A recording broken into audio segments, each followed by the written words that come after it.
Welcome to Queer Conversation. In today's episode, we will meet Peter Tatchell.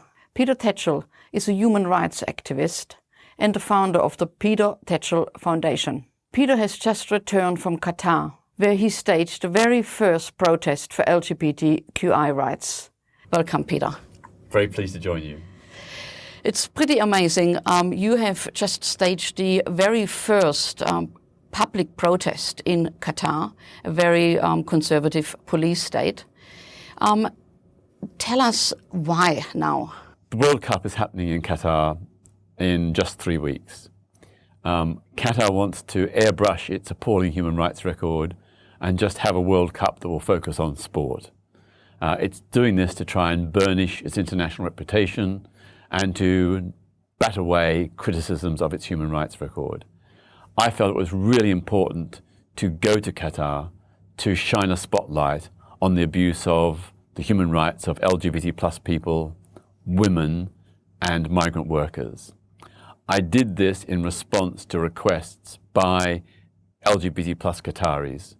They want protests and media coverage to expose what their country is doing to their community. So I was really going there to amplify their concerns and to ensure that LGBT plus rights is part of the conversation in the lead up to and during the World Cup. You are the founder of the Peter Tatchell Foundation, which is based in the UK, and your whole life you have dedicated for human rights.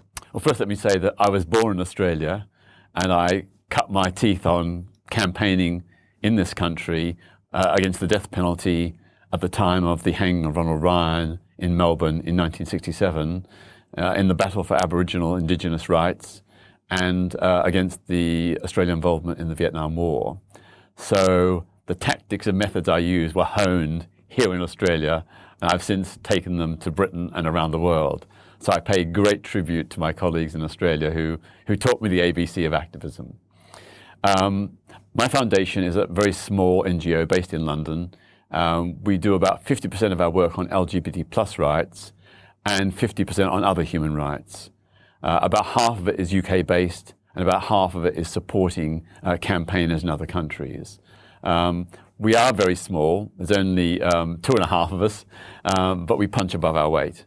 And our focus is to keep public attention on human rights in Britain and around the world, and to support those very many brave, courageous campaigners for a range of issues in different countries, particularly those who are struggling against deeply repressive regimes like Russia, Saudi Arabia, Iran, and so on. And what is life like as an LGBTQI person in Qatar? LGBT plus Qataris face police harassment just walking in the street or in a shopping mall. If they're perceived to be LGBT, they are at risk. There are also undercover police entrapment operations using gay dating apps to lure people to rendezvous and then arresting them.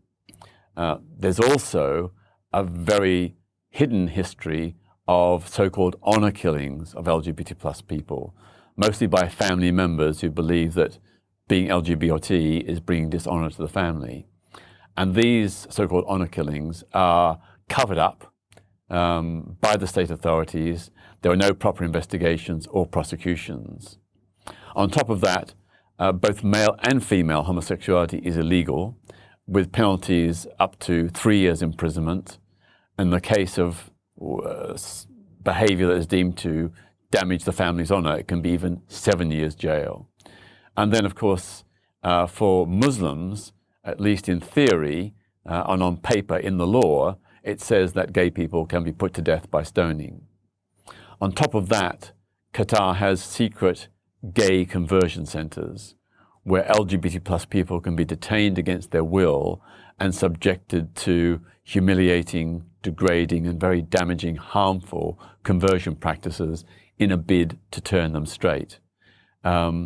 I know at least one gay man who has been through one of these conversion centers, and he was so traumatized by that experience and by the general repression he suffered in Qatar that he eventually committed suicide. That is the reality of life for LGBT plus people in Qatar. They are constantly on edge, looking over their shoulders and in fear of arrest and worse. What do you say to the critiques about respecting their cultures? Well, of course, the idea of respecting a culture is a very easy way to evade responsibility for supporting human rights and the human rights defenders who are championing those rights in Qatar and other countries. Qatar is a member of the United Nations, and the UN Universal Declaration of Human Rights states that all people in all countries and cultures are entitled to equal treatment and protection against discrimination. It doesn't say just heterosexual people, it says all people, and that includes LGBTs. So we can never allow cultural relativism, the culture of a country, to trump human rights. I defend human rights in Australia, Britain, and across the world for everyone without fear or favour, and that includes in Qatar as well. Absolutely, it is about human rights. And so tell us, how did the protest come about? I mean, was there a lot of planning involved? You flew from London to Qatar on the way to Sydney. What happened? You staged the protest outside the museum, and also your friend, colleague filmed you. Tell us about it. Well, this protest was in response to appeals by some Qataris, particularly human rights defenders, who said that they wanted protests and international media attention on human rights abuses in the run-up to the World Cup. So I was responding to their appeal. I was standing in solidarity with their struggle. I wasn't seeking to impose my views, I was supporting their views. The planning has been going on for 4 months because we had to take very elaborate evasion procedures to avoid detection by the Qatari security authorities. This country has one of the highest, Qatar has one of the highest levels of state surveillance and digital surveillance of any country in the world. So we had to take very, very intense and detailed security procedures to make sure we were not detected and picked up by the police or state security agents. Such as the T-shirt you're wearing today, you would have been in your luggage. Did they? No, not in my luggage, because they can search the luggage. That's okay. So I had to wear the T-shirt under a shirt and jacket. I also had to leave London without my mobile phone or iPad in case that the luggage, even the checked luggage, which had been checked to go on to Sydney, even in case that was intercepted and checked by state agents. In addition, the placard I took was carried by my colleague, Simon Harris from the Peter Tatchell Foundation, not by me. And I had a brand new phone which had no history and no connections with LGBT issues or Qatar on it. When I arrived in Qatar, my story was that I was going to get a flight that night to Sydney, and in the meantime, because I had a 13-hour stopover, I wanted to go out and see the tourist attractions in the city. So I had a tourist guide, I had a little patter about the museums I was going to visit, and the immigration person at the desk fell for the story and let me in. But I've got to say that from the moment that I arrived at Heathrow Airport, I was not able to have any contact whatsoever with Simon, who was coming with me. No physical contact, no eye contact, no communications by mobile phones, WhatsApp or anything, because the digital surveillance is so great that they can match people together through facial recognition technology, through mobile phone records, and so on. Okay. And to go to Qatar, you have to do a COVID app called Eteres. But it isn't just a COVID app, it's also spyware that can basically take over your mobile phone and can read all the messages on it, including text messages, email, and voicemails. So right up to the moment of the protest, I had no contact with Simon whatsoever. When we arrived at Qatar airport, we went through security separately, completely separately. We travelled into Qatar by different means. I went on the metro, Simon went by taxi.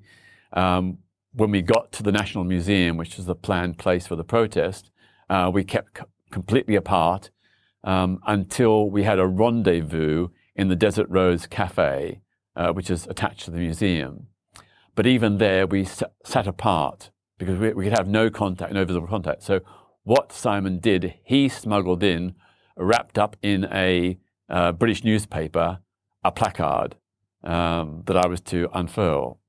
And at a certain point, he was, acting as though he's reading the newspaper. Then he got up and went to the toilet and left the newspaper on the adjacent table. Then I feigned that I was, interested in the newspaper. I went over and picked up the newspaper, started reading it, and then discreetly slipped out the placard into my bag. Then we had a bit of a mix-up about where exactly outside the museum we were doing the protest. So we had to sort of Simon left the cafe. I could sense there was something wrong and some confusion. So Simon left the cafe. I let him go and then followed a bit later. And then in this little tunnel between two buildings where there was no CCTV, we walked past each other and briefly exchanged the message verbally in a whisper that we'd meet outside the flagpoles in front of the museum.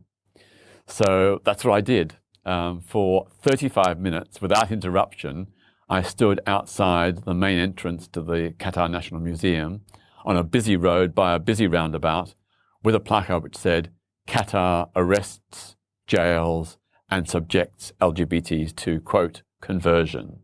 I was astonished that I was allowed to do that for over half an hour. And what did the people who walked by, did they comment? Did they say anything? Well, people were visibly shocked and surprised because protests are not allowed in Qatar. It's forbidden. You can end up in jail. And indeed, at one point, a woman came past and expressed horror on her face and came up to me and said, "You shouldn't be doing this. Put that placard away. If the police catch you, you'll end up in prison." But I just said to her, I'm taking a stand against human rights abuses. I'm prepared to take that risk. In the meantime, Simon, my colleague, from a distance was discreetly photographing and videoing what I was doing. His imperative was to not get arrested so he could be able to upload the photos and videos. What happened was that after about 35 minutes, state security officials arrived in 3 unmarked white Land Cruisers and got on their mobile phones, started photographing me with a placard, and then summoned police. Police arrived in a separate vehicle, and then they basically detained me, took my placard, and then one of them noticed in the distance that Simon was photographing or filming. So they went over to him and grabbed his mobile phone and deleted all the photos and videos of the protest. But fortunately, just before they did that, he'd uploaded some of them and sent them to London. He actually became the main focus of the police because they were terrified that these images would get out around the world. So they went through his passport, photographing every single page about all the countries he'd visited. They photographed all his documents that he had on him. And they did the same to me and my passport and my boarding pass for Sydney. All this time, we were told very clearly that such protests are not permitted in Qatar. So they were being very upfront that protests are not allowed. But we were not taken to a police station. We were detained on the pavement up by this busy road. We were not free to leave. We weren't free to continue the protest. And we had to just wait until they sort of decided what to do with us. And clearly they were very thrown because they were not used to dealing with protests. Protests don't happen in Qatar. So they had to phone higher ups to try and sort out what to do with us. Obviously, eventually, being aware that the media spotlight was on Qatar in the run-up to the World Cup, they decided to treat us quite leniently. In fact, it's always a good trick to smile and shake hands with the officers. That diffuses the tension. and it makes it more difficult for them to get aggressive and threatening. And in the end, we had quite an amiable conversation. It was firm but polite. Finally, after 49 minutes of being detained, we were told that we were free to go, but the advice was that we should go to the airport and get our flight. I got the distinct impression that that was not exactly a threat, but that we should follow that advice, and that's what we did. Now I have to ask you, were you and Simon scared? I was terrified because I knew that there's a history of people trying to protest and ending up spending quite a long time in prison. Also often being beaten up by the police and security services as well. And conditions in Qatari prisons are not anywhere near what we would expect in Western countries. So that was not a prospect that I was looking forward to. I was so nervous. I was nervous about, first of all, being found out and the protest failing, and secondly, about the potential adverse consequences for staging the protest. So, I had a very intense and strong tension headache from all the stress. My stomach was churning over. Even though it was a warm day, I felt quite chilly. And on top of that, I was so nervous, I had the urge to defecate and urinate. I just had to hold everything in. But, I had the protection of a Western passport and the intervention of the British consular staff. That gave me a protection from a potentially much more dangerous outcome.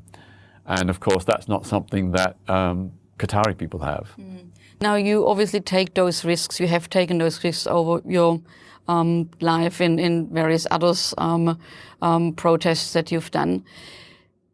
The reason is obviously you're fighting for an outcome, for a positive outcome, for the Qatar LGBTQIA plus people. What has the reaction been from FIFA so far? FIFA has been totally silent. This is absolutely shameful. They said when they granted Qatar the right to host the World Cup that it would be on the basis that there were going to be reforms. To date, in the last 12 years, there have been no reforms at all on the rights of women or LGBT plus people. Not a single reform at all. There have been some reforms in terms of migrant workers' rights, but nowhere near enough. We know that in the case of women, they still require permission from a male guardian in order to marry, get certain jobs, and to study and travel abroad. It's very difficult for Qatari women to get a divorce. It's very easy for men. When it comes to inheritance, a Qatari daughter is worth half the value of inheritance compared to a Qatari son. And in child custody cases, in law, the father always maintains legal custody of children, no matter how unfit and how unworthy he might be. This is enshrined patriarchy and misogyny. In the case of migrant workers, at least 6,500 have died in the last 12 years. 6,500, and many of the families are still waiting for compensation. Migrant workers tell us that even today, many of them are owed unpaid wages. They are forced to live in overcrowded slum hostels, and they often refuse permission to change jobs to escape abusive employers. This is in complete violation of international labour rules and regulations. I was absolutely inspired by the response of the Australian football team, the Socceroos, who've made a public statement supporting the decriminalisation of homosexuality in Qatar and the rights of migrant workers. That is the gold standard. I hope that other national teams will make the same kind of declaration. I'm also hopeful that during the post-football match press conferences, that every captain of the national team will make a statement supporting the rights of LGBTs, women and migrant workers. That would be a fantastic way of keeping the pressure on the Qatari regime and letting hundreds of millions of people around the world know about these human rights issues. And how can people support this campaign right now? There is a hashtag, Qatar anti-gay. Yeah, I mean, it'd be great if people can just pile on, use the hashtag to pick up on the kinds of issues that I've highlighted, so we can amplify this across the world and keep doing it on your social media until and during the World Cup. That's a great way that we can all have an impact to keep human rights on the agenda during this football tournament, which should have never, ever been given to Qatar, given its appalling human rights record.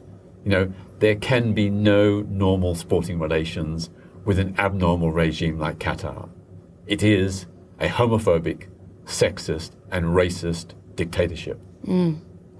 And what is your website, social media handles, so people can follow your work?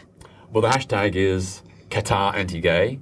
You can go to my Peter Tatchell Foundation website, which is petertatchellfoundation.org. If you're interested, in the top right-hand corner, there's a little button which says Join Us. If you give us your email address, we will send your weekly human rights bulletin on a range of LGBT plus and other human rights issues. Most of them very serious, but we always try to include a quirky, funny one to give you a laugh as well. And that's totally free, there's no charge. And if people are generous and feel able to, next to the Join Us button is the Donate button. And we're always grateful to receive donations from well-wishers, because we get no organizational or government funding at all. We depend entirely on the goodwill and donations of well-wishers.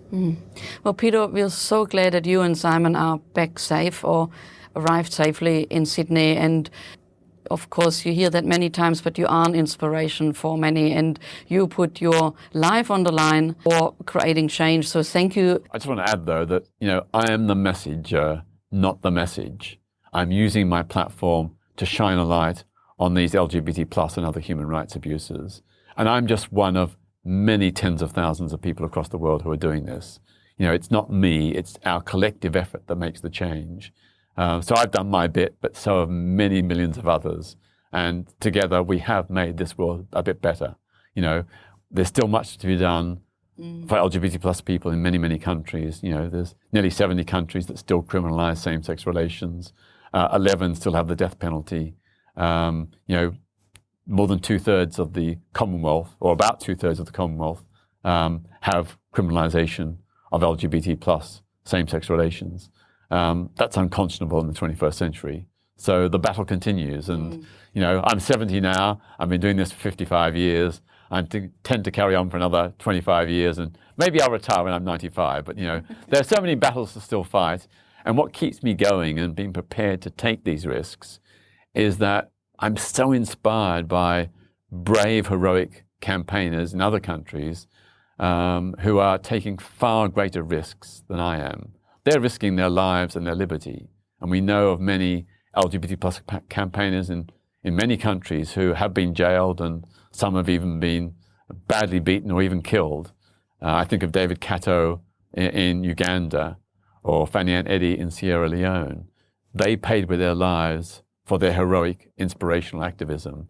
So I walk in their shadows, and I'm so proud to be part of this global movement, and so proud to think that our collective effort is challenging and rolling back homophobia, biphobia, and transphobia. There are setbacks, there is backlash, but overall, the global trend is towards ever greater progress. And, we are winning. And the backlash that does exist in some countries is indication that we are making progress. We're pushing at the boundaries.